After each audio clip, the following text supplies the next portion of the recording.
Carrying a small suitcase, Toby walked into the Terran embassy. He looked at the front desk in disbelief. Was that Dawn? He almost didn't recognize her. She looked like a completely different person. When did she start wearing makeup? And those clothes? Where did she get them? Hell, how did she afford them? She looked up at him and smiled happily. "Toby, love the eye," she exclaimed as she lounged behind the desk. "Yes," he said as he flexed it back and forth. "I'm quite pleased with it myself." He was a little surprised. She called him by his first name and not by Gunny, and she didn't rise to greet him. It wasn't improper by any means. In fact, she was doing exactly what he had recommended many times before. They weren't in the Marines anymore, after all. It just wasn't like her. And that look in her eyes, it wasn't entirely pleasant. "You are looking nice," Toby said, slightly confused. "Thanks," Dawn said, almost breaking into her trademark sunshine-filled grin before she caught herself. She settled down almost immediately and gave Toby a cool smile. "I've decided to invest a little more time in myself these days." "Well, it certainly shows," Toby said discreetly, scanning her string of pearls with his new built-in scanner. They were not only real but natural, not cultured, and quite high quality. They were worth a year's worth of her salary, easy. Only one person here that she could get those from, he thought to himself. Her clothing style and makeup already looked like someone in particular. The pearls started to confirm his suspicions. "Those are some pretty nice pearls there, Dawn," Toby said, trying to keep the disapproval out of his voice. "Why, thank you. They are a gift from the Deputy Ambassador." "I see. They are a reward for being a true Terran. I almost gutted this porky when he started talking shit." "Well, that's nice," Toby said grimly. The words true Terran were not what he wanted to hear. The implications of that ugly little phrase were a very bad sign indeed. He suspected he would find trouble, and here was the first bit of it. "Well, I can imagine that Miss Who was a handful, huh?" "Oh no, not at all. It's been an honor working for her," Dawn exclaimed with joy in her voice. "Fuck," Toby thought to himself. "It's no secret that she can be demanding as hell. It's great of you to keep such a good attitude about this job. Don't worry, though. I'm here to relieve you." "What?" Dawn said in a very nasty tone of voice. I'm sorry," she said in a much more collected, cold tone of voice as she looked at him like she wanted to kill him. "I believe that the Deputy Ambassador would prefer me to remain at this post. I'm her personal assistant." "I don't believe that the position of assistant to the Deputy Ambassador officially exists," Toby said calmly. He needed to get Dawn away from Patricia Who now. "It does now," Dawn said with ice in her voice. "The Deputy Ambassador assigned me the position in this watch, and I think she might outrank you just a little." "And I outrank you just a little," Toby said calmly, but quite firmly. "You are relieved, Dawn." "How exactly do you outrank me, Toby?" "Dawn, let's not do this. You are relieved." "Toby," Dawn said, eyes blazing, "you can't push me around anymore. This is my post. Go and find something else to do." "Push you around?" Toby asked in genuine confusion. "What are you talking about?" "Dawn!" a silky smooth voice asked through the intercom. "Is that our returning hero?" "Yes, Deputy Ambassador," Dawn replied. "Toby is here." "How wonderful," Patricia enthused. "Please send him in. I want to welcome him back personally." Dawn gave Toby a cold smile and gestured towards the door. "This isn't over, Dawn," Toby said, and then he walked into what used to be John's office. Behind John's desk, Patricia rose and walked forward to greet him. "Toby!" Patricia exclaimed as she glided up to him. "How wonderful to see you back on your feet. I love the eye. How is it working out for you?" "The eye and myself are both doing quite well," Toby said with a polite nod of his head. "I am ready to resume my duties, ma'am." "Splendid. Just splendid," Patricia purred. "Well, I have my assistant at the desk, but I'm sure we can find something suitable for someone of your achievements. I think due to your current display of valor and martial prowess, something in the security office, perhaps?" "Yes, about that," Toby said, keeping his voice even and professional. "I don't believe that the position of assistant to the Deputy Ambassador is an actual post here in the embassy." Oh, that's nonsense. Patricia smiled, gazing into his eyes. I certainly merit an assistant, don't I? Um, I... Toby stammered as he struggled to keep his wits about him. Or regardless of whether or not you feel the need for one, as of now, the position does not exist. Considering my position, it is more appropriate if... Patricia smiled with genuine pleasure. She always liked it when her eyes didn't work. It meant that she was facing someone worth her time. Well, I'm sure I can make it official, Toby, she said with a wicked little gleam in her eyes. I will get right on that.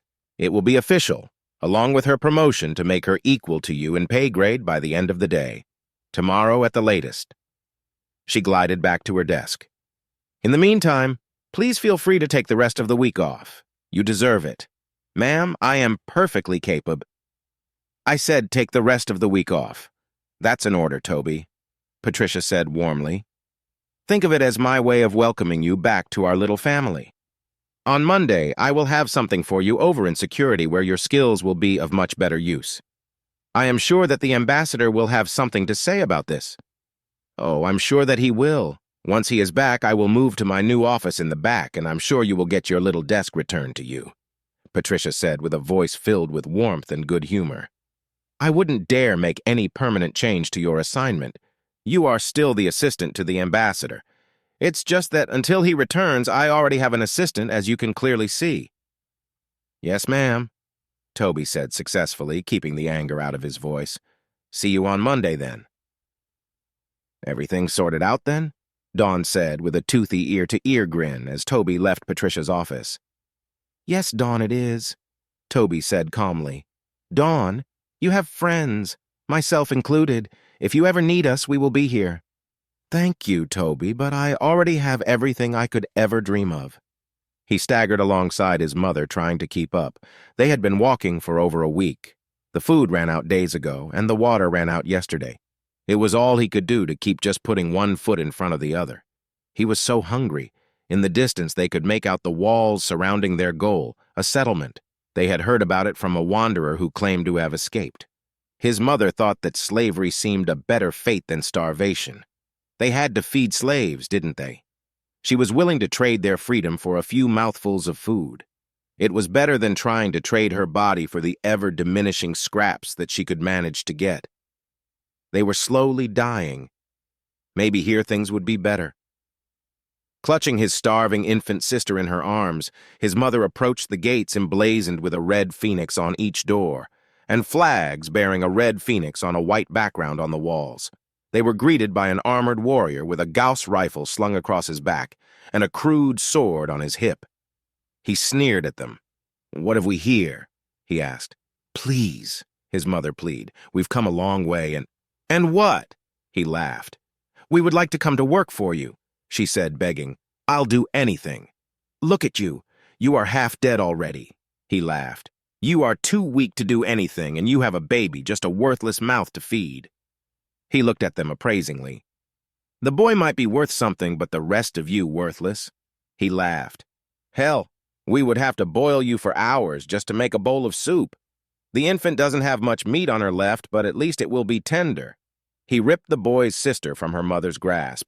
No! His mother screamed, and she threw herself at the warrior, who just laughed and knocked her to the ground. Well, what do we have here? A beautiful voice asked. The warrior jerked himself upright as an impossibly beautiful woman clad in red scale armor on horseback, armed with a pistol and a dao on her belt, rode to the gate. The boy stared up in awe at her. She was amazing. Just some trash the wind blew in, my lady, the warrior said with a bow. She came begging. I thought that at least the baby would be tender. I thought it would make a good gift for you. Gans, let's not be too hasty, the woman said, looking down at the boy and his mother with cold green eyes. Woman, she said, looking at his mother, where did you come from? Jay, just outside Darren, ma'am. Quite a long way. Impressive, the woman said, looking down at her. You have shown resolve coming this far, but I wonder, she said as she dismounted. What do you offer us? Anything, I will do anything, please. Saying that you will do anything means you offer nothing, dear, the woman said with a beautiful laugh. Do you have any skills? His mother just looked down. What have you done to feed yourself after Yellowstone? Oh, I see, the woman said. A whore. We have little need of those. And before, I worked in a bank. So no hands-on skills, then, the woman said in a warm, sympathetic voice. Oh, my poor little wandering harlot, you come here nothing but skin and bones with 2 other mouths to feed, and nothing to offer us but anything. The woman looked at her sadly. It would take who knows how long to feed you up to the point that you could do even simple labor, and then the children.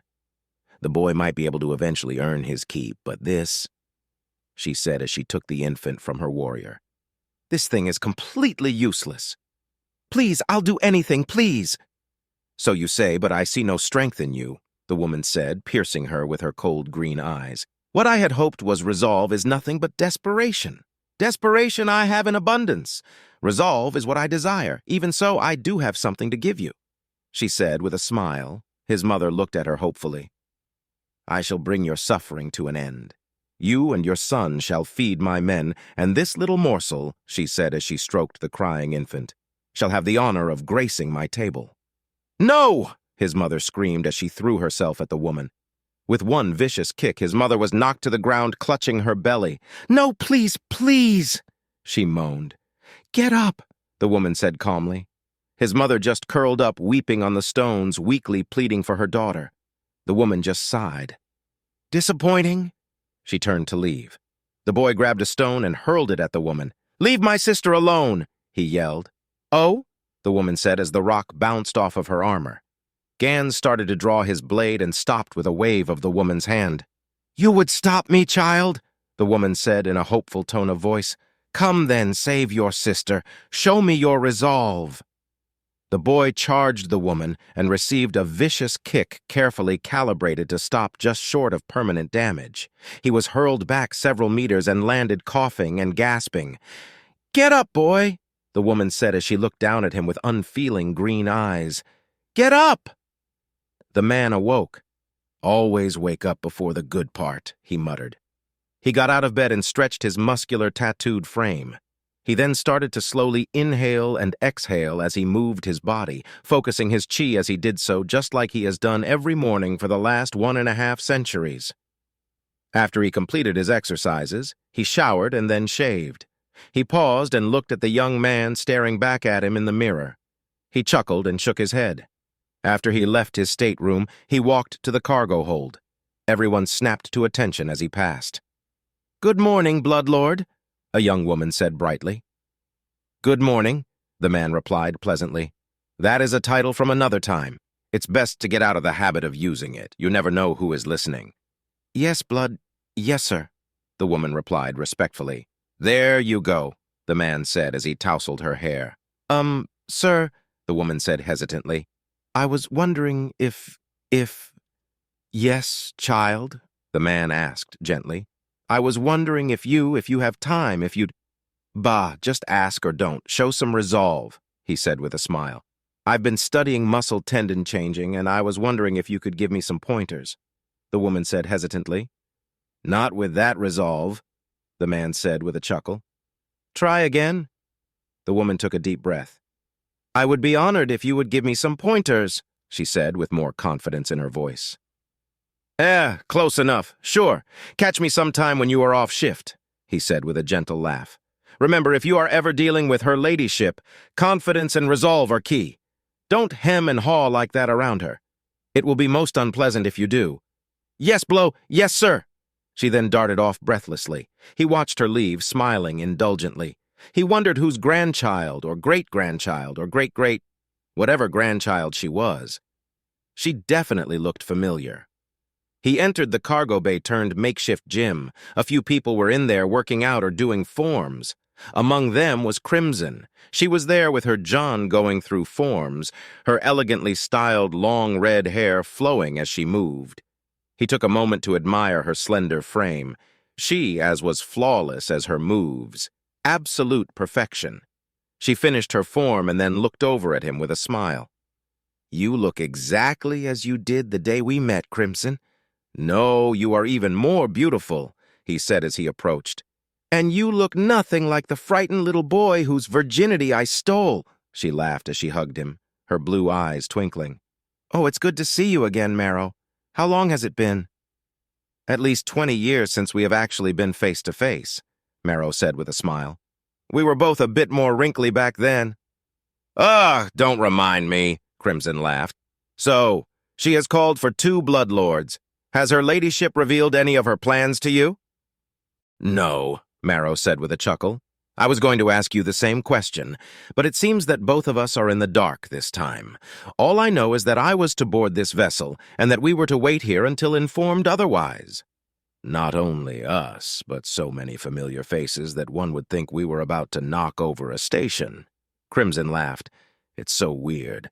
It's like looking back in time. If one wasn't careful, one would think it was the good old days. So many happy memories. Marrow chuckled. I doubt we will get the pleasure of laying waste to a porky stronghold this time. Well, maybe not the first week anyhow, Crimson said with a little smile. Excuse me, ma'am, Toby said sharply as he entered Patricia's office. Well, hello, Toby, Patricia said, looking up from some correspondence with a pleasant gleam in her green eyes. I wasn't expecting to hear from you until Monday. Is something the matter? Yes, ma'am, there is, Toby said with an edge in his voice. I've been meeting with the staff, and there is something I want to get perfectly clear. Yes? Patricia purred. Our embassy staff is here to perform duties essential to the operation of this facility. They are not your servants. They are not your subjects. They are professionals who have jobs to do that do not involve making your bed nor cleaning your room. They are to be treated with respect, not abused or degraded. Oh dear, how thoughtless of me, Patricia said with an apologetic tone in her voice. I'm sorry, I'm just used to having my own personal staff. Well, you don't have that here, ma'am. I cannot apologize enough, Toby, Patricia said, looking abashed. I will correct things immediately. Thank you, ma'am. I'm so glad you agree that I need my own staff. Excuse me? Well, that's what you just said, wasn't it? Patricia asked with a smile. I will make arrangements to have some of my people brought in right away. That's not what I said, ma'am, Toby spluttered. Well, as you said, I clearly need my own staff so as to not encumber the embassy. The people have enough to do without having to deal with me, so I will make a few calls and take care of things. I am so glad you brought this to my attention, Toby, Patricia said with a pleasant smile. I'm glad we were able to work together to find a solution to this issue. Please feel free to drop by any time with any other concerns while John is still on the mend. But enjoy the rest of your week off, Toby. Jesus, Toby, you walked right into that one, John said, laughing as he spoke into a hollow monitor. It isn't funny, Ambassador. Oh, relax. She was going to get her own staff in there one way or the other. I bet she went out of her way to be an asshole to the guys to set the whole thing up. It wouldn't surprise me, Toby responded. The complaints ceased immediately after our discussion. Her people will be arriving tomorrow. Tomorrow? John asked. Fuck. That means she already had them en route, the bitch, he chuckled. Can't you do anything, sir? Nope. She went way above my head on this. It's all approved and set in stone, along with Dawn's promotion and appointment as assistant to the deputy ambassador. Now that is something I am pissed about. How bad is it, Toby? Bad, sir. Patricia has her hooks in so deep that you can barely recognize her. Fuck. All the rest of it is just fun and games, but now she's gone and fucked with one of our own, John said with steel in his voice. Has she gotten to any of the other staff? A few, sir, but she seems to be fixated mainly on Dawn almost to the point of obsession. She has had her quarters moved next door to hers, and they spend a great deal of time off the books together, both early in the morning and in the evening. Does Miss Who's sexual orientation include females? Do you think she is taking advantage of Dawn? I would very much doubt it, John said with a frown. That would be playing right into our hands and would be far too easy to catch. No, Toby, I think it's something much worse. Sir? Nothing I want to talk about over the air. We will talk when I get back. Just keep an eye on things. Document what you can, but be discreet. I'm going to get the fuck out of this hospital bed and be on my way soon. Yes, sir. I won't tell you to not push it because I know you, and to be honest, it would be good to have you here. Just be careful, Toby. Just do your time in the security office and don't stick your neck out. I'm going to need you when I get there. Yes, sir. See you soon. The hyperspace transmission ended. John just leaned back and looked at the ceiling. Oh, Patricia, he muttered. I was going to play nice, I really was.